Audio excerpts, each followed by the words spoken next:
Olá, bom dia pessoal do sétimo ano, tudo bem com vocês? Vamos lá para mais uma aula de arte.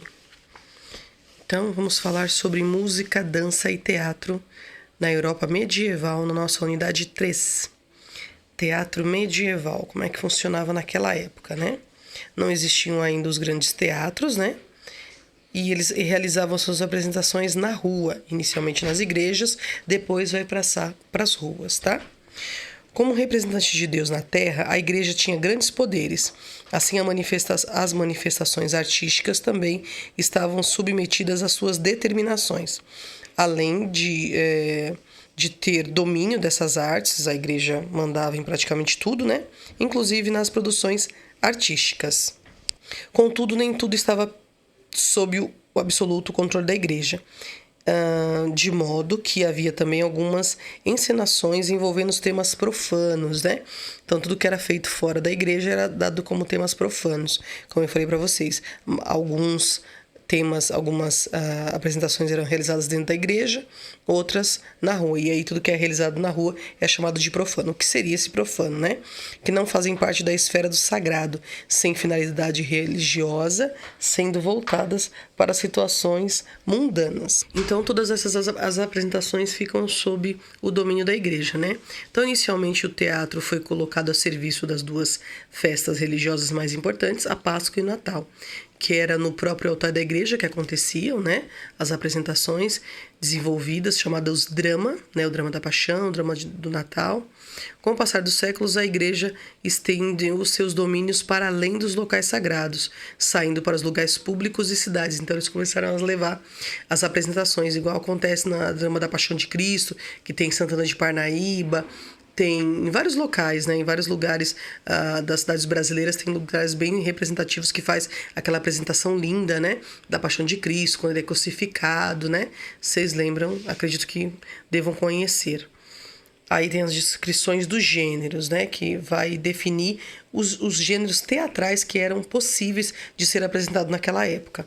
Então, o ato sacramental, que era peças que apresentavam dramatizações de conceitos originários dos sacramentos, ou seja, peças que falavam de batismo, matrimônio, unção dos enfermos. Essa unção dos enfermos, para quem não conhece, é quando a pessoa tá na cama, tá praticamente assim, tá acamada, né? Quando ela tá desenganada dos médicos, daí acontece, o padre vai lá e unge aquela pessoa, né?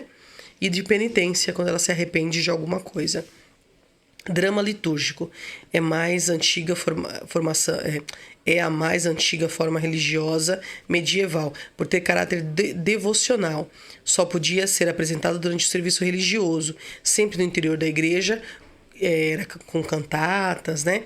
Então era mais quase que uma ópera.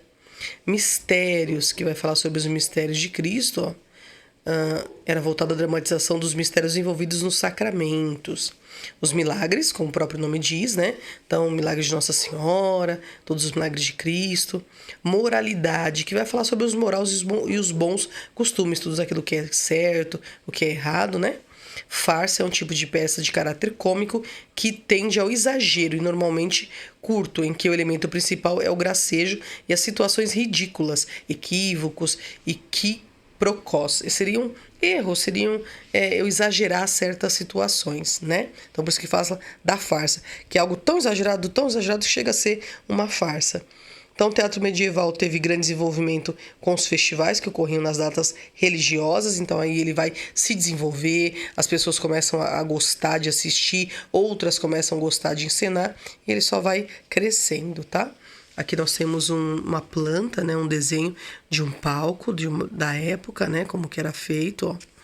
Todos os efeitos especiais, né? Era bem bacana, uma dramatização, tá? Essa aqui é uma ilustração do design do palco para uma peça Mistérios, a Paixão da Ressurreição do Salvador, tá? E no Brasil, né, em muitas cidades do interior do Brasil, são encenadas de formas dramáticas religiosas, como eu acabei de falar para vocês, né? Com peças do estilo semelhante da época medieval. Durante a Semana Santa, por exemplo, encenações da Paixão de Cristo, que descendem dessa tradição. Um grande ídolo, né? Meu ídolo maravilhoso, que ainda trabalha essa questão medieval, que trabalha com o religioso, com a farsa, vai ser o Ariano Suassuna, né? é um escritor, poeta, autor de teatro. A principal obra dele, que eu tenho certeza que todo mundo conhece, é O Alto da Compadecida. Quem não, dá um pulinho lá no YouTube. Tem vários filmes, é todo liberado. É um cara maravilhoso, vocês vão gostar de conhecer. A música religiosa e o canto gregoriano.